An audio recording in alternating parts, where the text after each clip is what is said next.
Bonjour et bienvenue dans la chaîne Mathématiques Sciences. Aujourd'hui, je vais vous présenter et expliquer une nouvelle vidéo qui est une vidéo donc en physique-chimie sur le thème numéro 1, organisation et transformation de la matière, et plus précisément une vidéo sur la masse volumique.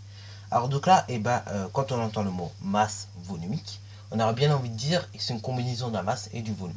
Et celui qui aurait bien envie de dire ça, et bien justement, nous verrons un petit peu après, parce qu'on va faire un petit rappel quand même sur ce que la masse et sur ce qu'est le volume.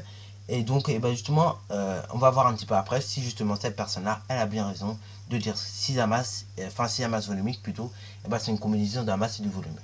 Alors là, est-ce que cette personne a raison? Vous allez peut-être dire oui, vous allez peut-être dire non.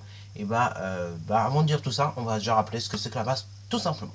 La masse, en gros, d'un matériau, noté petit m, tout simplement, c'est quoi? C'est la quantité de matière qu'il possède, ok? Par exemple, voilà un petit objet, ok? Ça sert à diffuser des bonnes odeurs généralement. On le met dans les toilettes ou dans plein d'autres pièces dans la maison, ok?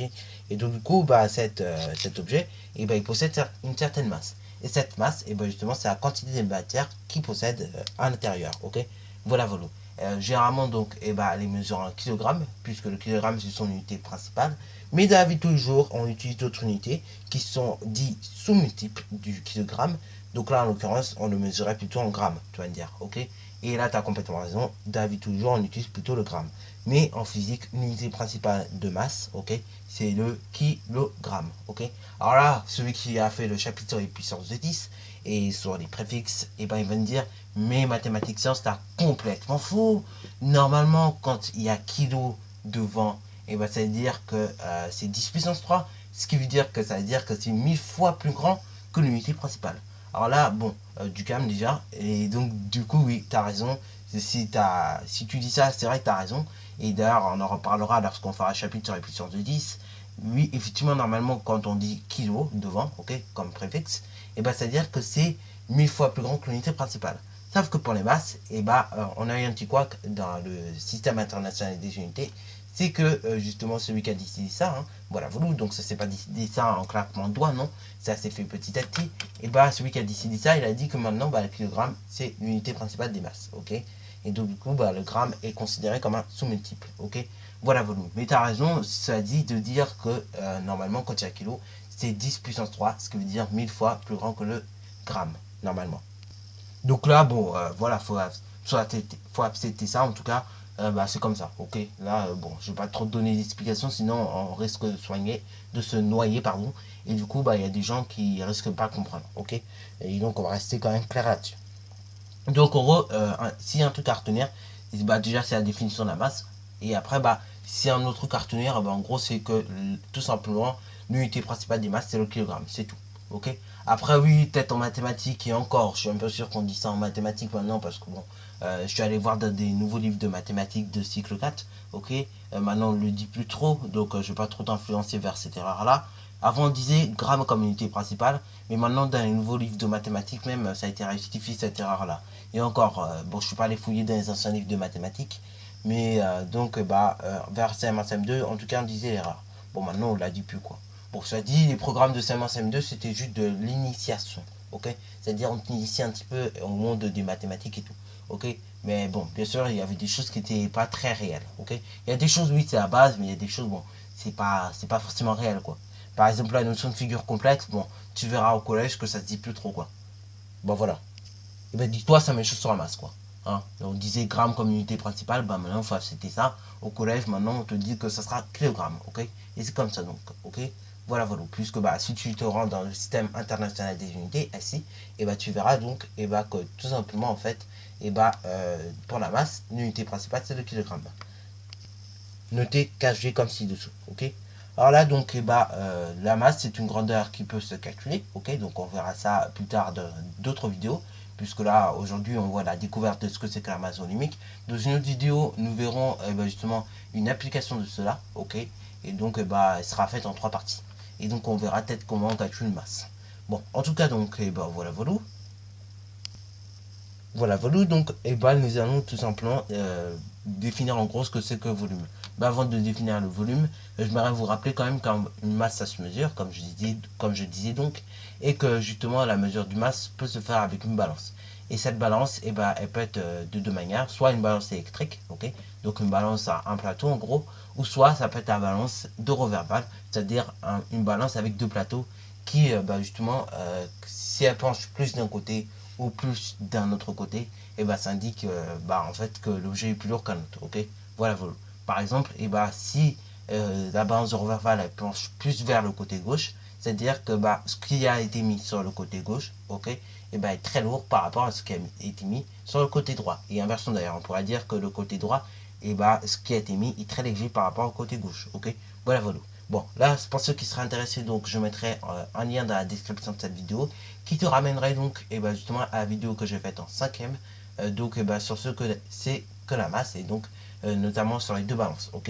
Et donc là, si tu veux avoir une idée de ce que c'est que la balance d'Euroverbal, je t'invite également à aller voir cette vidéo là, donc le lien est dans la description bien évidemment.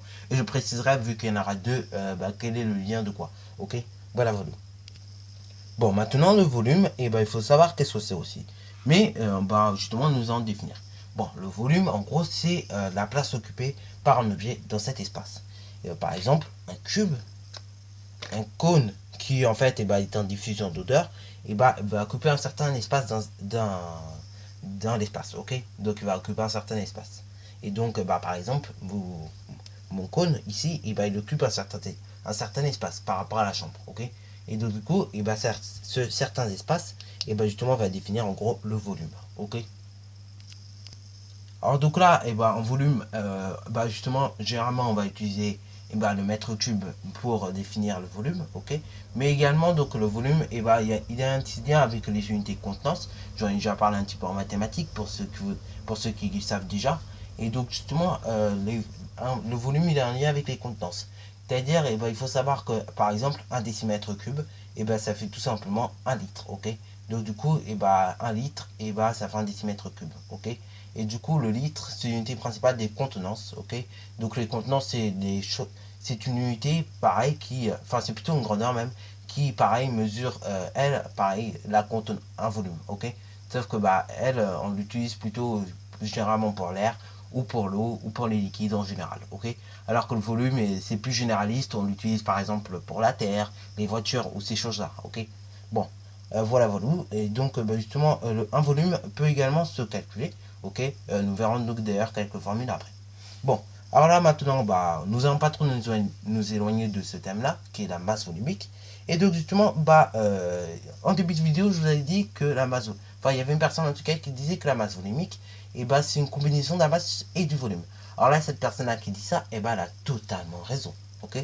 Et justement, elle a même totalement raison, puisque nous avons une définition de la masse volumique qui est la suivante, c'est que tout simplement, la masse volumique d'un objet ou d'un matériau, c'est tout simplement une grandeur qui caractérise la masse d'un matériau par son volume. Je répète, la masse volumique est une grandeur physique, ok, donc il faut savoir que c'est une grandeur physique qui caractérise la masse d'un matériau par son volume, ok.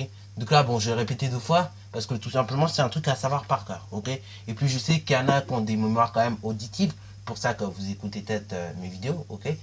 Bon, après il y en a qui ont des mémoires visuelles, c'est pour ça également vous regardez les vidéos en l'occurrence, ok.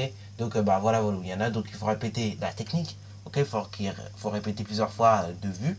Il faut répéter plusieurs fois en termes d'auditif, ok. Pour ça, je répété là en l'occurrence 2 fois. Comme ça favorise en fait votre mémorisation, ok. Bon, alors là, donc, justement, la masse volumique, il faut savoir on dit que c'est une grandeur quotient. Pourquoi? Parce que tout simplement, en fait, elle est définie par la relation suivante.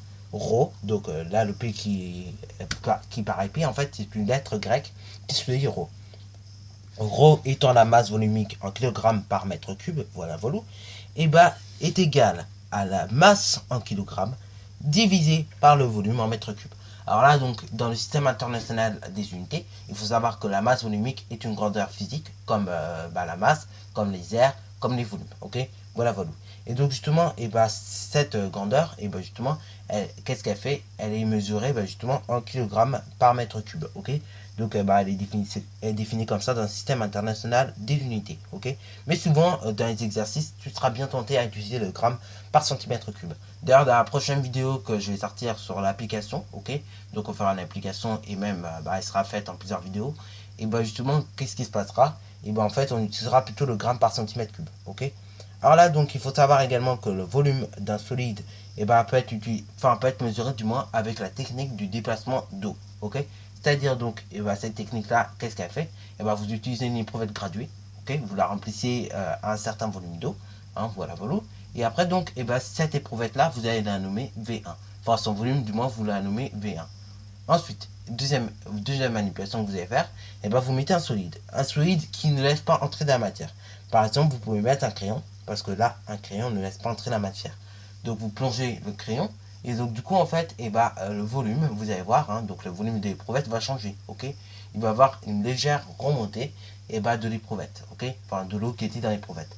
Parce que, bah, justement, le crayon, par exemple, il va prendre une certaine place dans l'éprouvette. C'est ce qui définit, encore une fois, le volume, ok?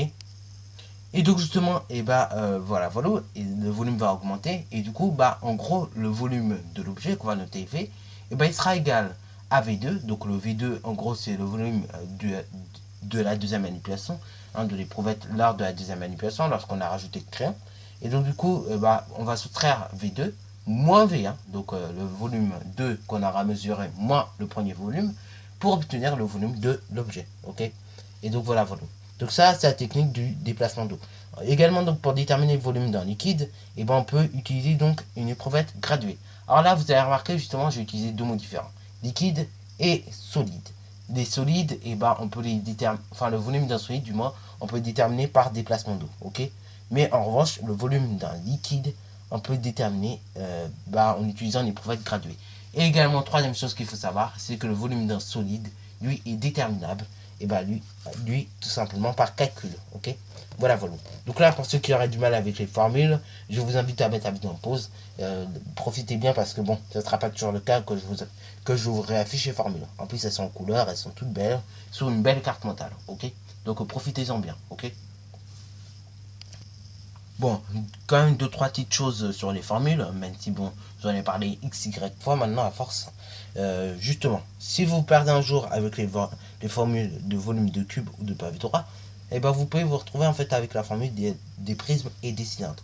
C'est-à-dire, les prismes et les cylindres pour calculer leur volume, c'est R de la base fois hauteur. Ok?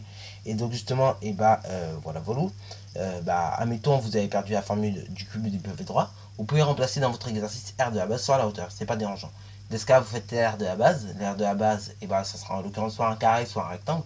Vous connaissez la formule, hein, soit côté fois côté, ou soit également longueur fois largeur. Et après, vous multipliez ceci par la hauteur. Et en fait, vous allez vous apercevoir que c'est tout à fait la même chose d'écrire ça, voilà, voilà, que d'écrire ça, ok? Et du coup, en fait, le résultat, il ne va pas changer, ok? Voilà, voilà. Donc ça, c'est un petit truc à savoir et avoir en tête, ok? Voilà, voilà. Comme ça évite, par moment, de trop apprendre de formules, en fait. Voilà, voilà. Profitez bien aussi d'être au collège, hein, parce qu'au lycée, ça ne sera pas toujours le cas de ne pas pouvoir apprendre certaines formules à force d'en apprendre. Hein. Au lycée, ce sera une pile de formules, ok, notamment en maths et en physique chimie, ok, que vous aurez à apprendre.